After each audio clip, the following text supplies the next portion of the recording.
իդեալ համակարգը եկամտահարկի վերադարձի օրենքի շահառուների միջև տեղաբաշխում է մինչև 2.5 միլիարդ դրամի վերանորոգման սերտիֆիկատներ։ 5000 ընտանիք կարող է ստանալ 500,000 դրամ արժողությամբ վերանորոգման սերտիֆիկատ, մոտենալով իդեալ համակարգի ցանկացած խալոցրան։ Thank you very much. First of all, Prime Minister, thank you very much for your valuable remarks, because this is something we really need to know. So thank you very much. Ladies and gentlemen, in my age, 60, of course, I did in my life several mistakes, but there is one, I never visited your country. So I hope that after these 2 days in your beautiful, beautiful capital, I will have many reasons to come again, because to follow what you have achieved, this is remarkable. So congratulations from my position. Thank you very much.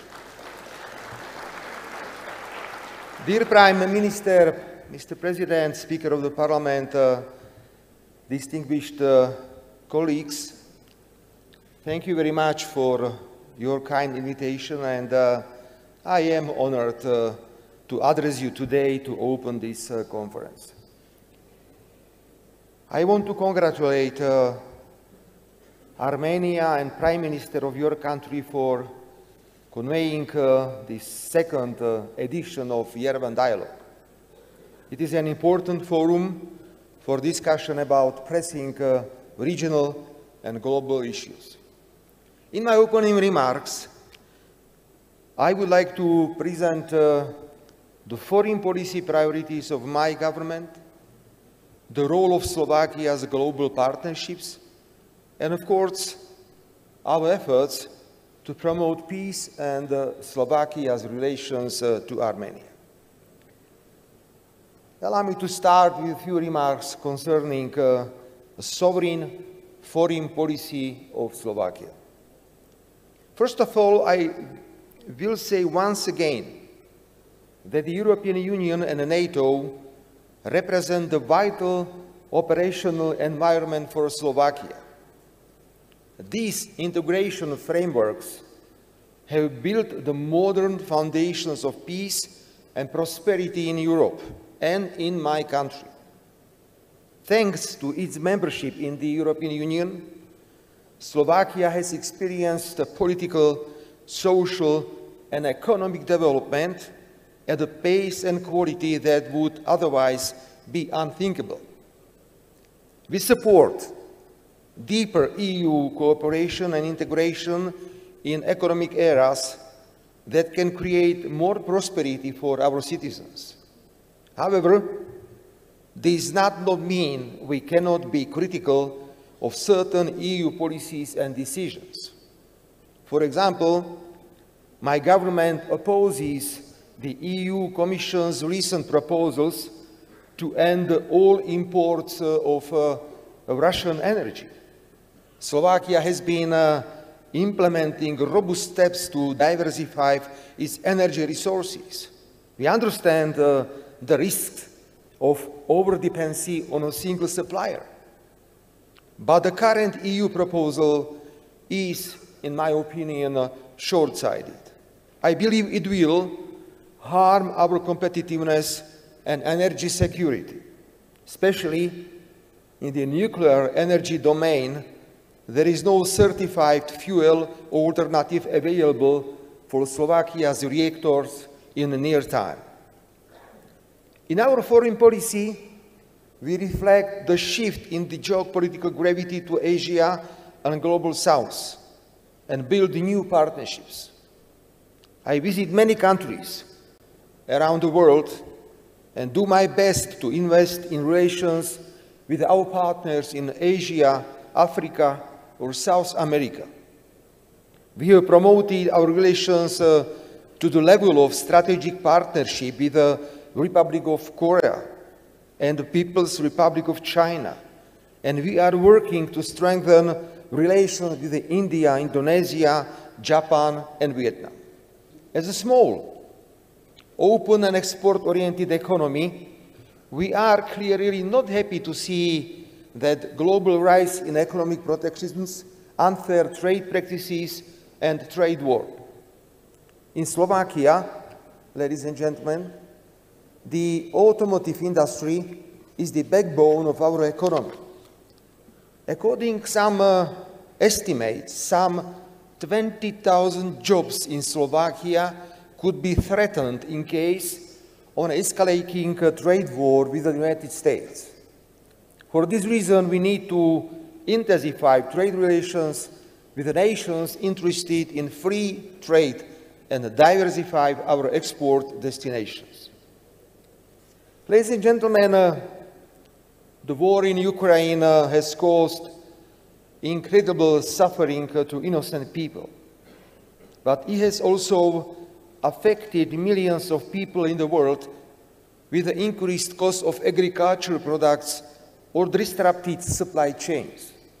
It is obvious that neither Ukraine nor Russia can achieve a strategic breakthrough on the battlefield, and there is no military solution to this conflict. We support President Trump's initiative for 30-day comprehensive ceasefire followed by peace talks between the two parties. We hope the direct negotiations between Ukraine and Russia that started in Istanbul will continue and will bring results. As you know, Ukraine is our largest neighbor, and we want to have a democratic, sovereign, stable, and prosperous neighboring living in peace. It is our vital national interest. We have been helping from the start. Since the beginning of the war conflict in Ukraine, Slovakia has provided total aid in the amount of 3.5 billion euros, which makes us one of the countries with the highest level of solidarity with the Ukraine in terms of proportion of aid to the country's GDP. If Ukraine meets the criteria, we will support integration into the European Union. Ladies and gentlemen, finally, let me say a few words about Slovakia and your beautiful country. Our countries enjoy friendly bilateral relations. We share a strong Christian heritage. Armenia is Slovakia's key trading partner in this region, and our trade is growing. I want to give an additional impetus for expanding our trade, especially in the areas of nuclear energy, automotive, defense, and tourism. And I believe Prime Minister will have a lot of time today to discuss all these aspects, perspective for cooperation. We strongly support closer relations of Armenia with the European Union. Slovakia is ready to share our experience from introducing challenging market and social reforms to help you reaching the full potential of the EU-Armenia comprehensive and enhanced partnership agreement and the visa liberalization dialogue. We will continue to support the presence of EU's observation mission in Armenia, as its value has been proven on many occasions. Slovakia's return to NATO's KFOR peacekeeping mission in Kosovo this year is another opportunity for close cooperation between our armed forces. Armenia's contribution to the stability of the Western Balkans is highly, highly appreciated. To conclude, I want to commend Prime Minister for your leadership in efforts to find a final peace settlement with Azerbaijan. Once again, thank you very much for all this useful and valuable information you just provided to all of us. The announcement earlier this year represents a decisive step towards lasting peace and security in the region.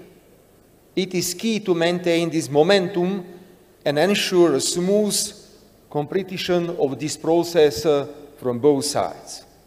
A peaceful settlement will send a powerful message to Europe that conflicts can be resolved through diplomatic dialogue, and Slovakia stands ready to fully support you in your efforts. Thank you very much for your attention and the possibility to say a few words. Thank you very much, Prime Minister. Thank you.